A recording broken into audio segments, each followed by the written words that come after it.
One important thing you need to look at when you're pulling down X-ray structures is the asymmetric and biological unit.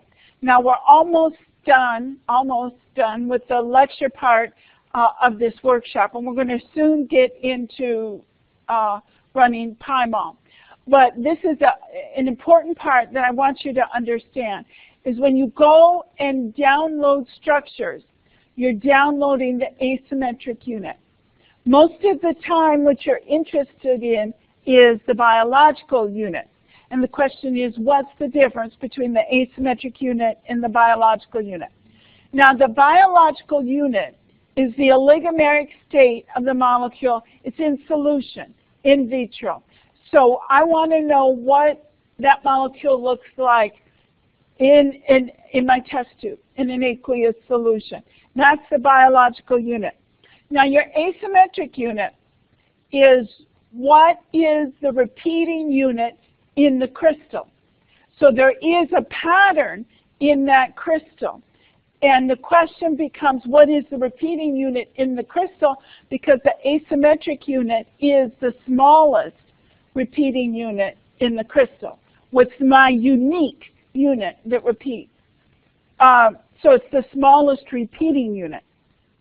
Now, you can quickly visualize the asymmetric unit and the biological unit by clicking on these arrows. You can toggle back and forth for 1 dBt.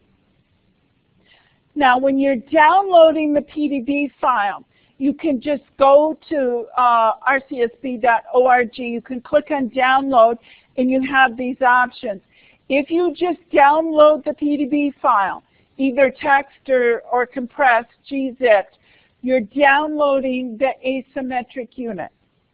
And sometimes, maybe even a lot of times, it's okay to be downloading the asymmetric unit, because that asymmetric unit can be as big as the biological unit or bigger.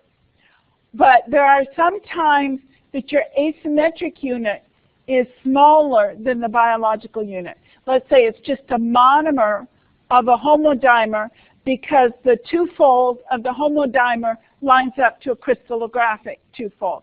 Then you actually only have half of your biological unit. In that case, if you want the full biological unit, you can come and download here biological assembly 1 or 2. Now, the reason I do not recommend doing that automatically by default is sometimes when the protein data bank makes these biological units, they don't change the chain name, and it'll confuse programs like PyMOL.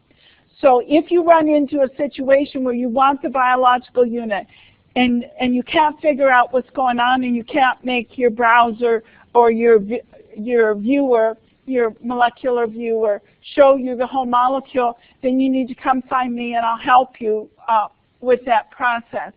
But if you can download the asymmetric unit and get everything you need, that's preferred.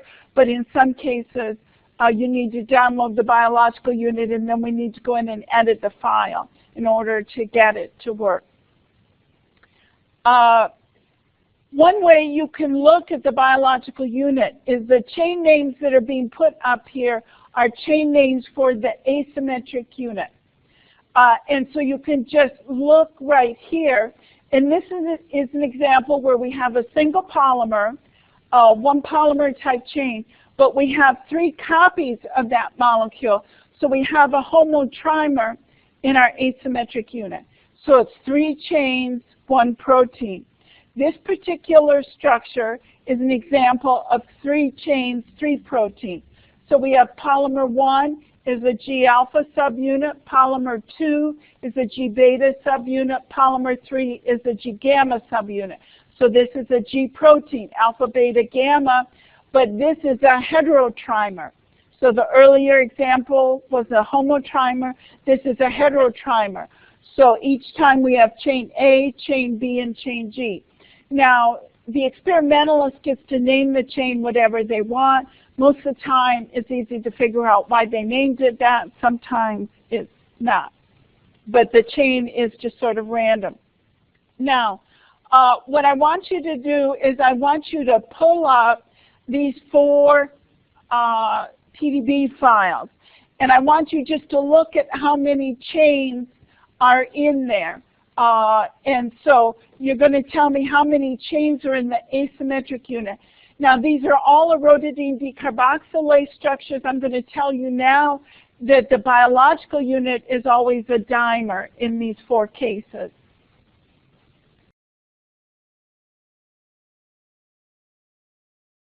One LOQ, how many chains for polymer 1? 1. So that's just a monomer. 1 LOL, how many chains? 2. For 1 DBT, 3. And for 1 DQX, 4. So these are all the same molecule. They all function as a homodimer.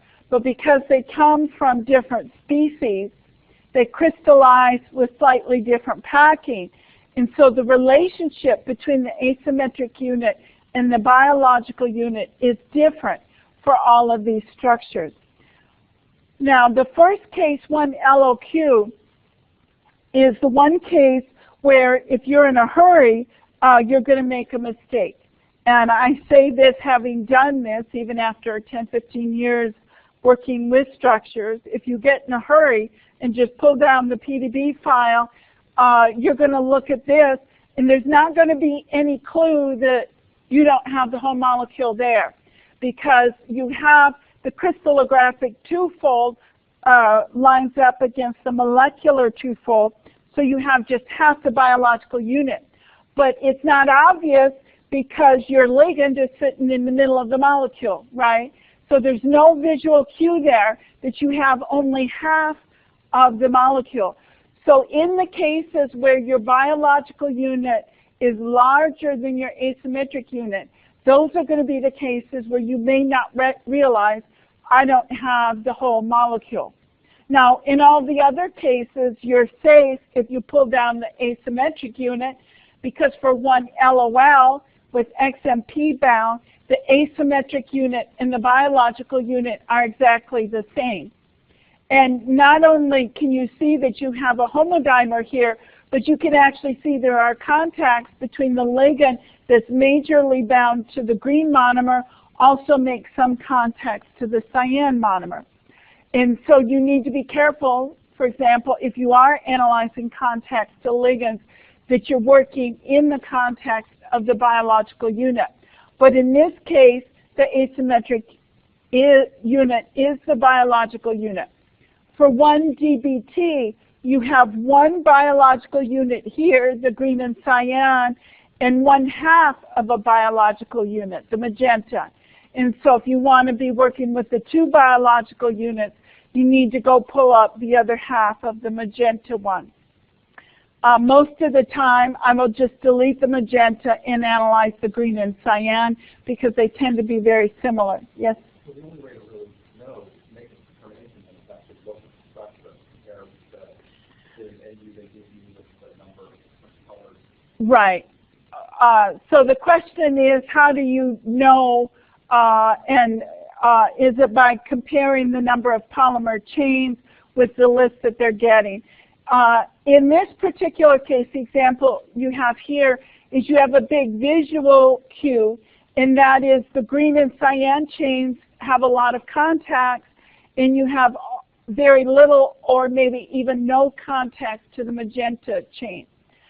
The other case you can look at to determine what the biological unit is, many times, not always, but it's listed in the PDB file. And so we're going to be looking at a PDB file shortly, so you can display the header to the PDB file. And that's going to tell you, in many cases, what the biological unit is, because it's provided by the experimentalists. If for whatever reason they don't report it, the protein data bank can run some analyses and try and guess what the most likely biological unit is. But in this case, you have 1.5 biological units, and in 1 DQX, you have 2 biological units.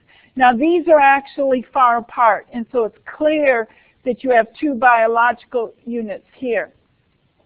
And the reason they can be far apart is due to symmetry. If you actually go in and put up all the molecules in the crystal, you'll see that there's actually molecules making contacts all over the place that you're not seeing here. But the experimentalist has just picked 2 molecules which fulfill the symmetry, but they're working with whole molecules and they just end up being far apart when they actually build the structure. And so that's one thing that you really need to be very careful about when you are working with X-ray structures. Now this is true only of X-ray structures because that has to do with how the structure is solved. So you can look in the PDB file and it should give you some information about the biological unit. Most of the time it will, not all of the time.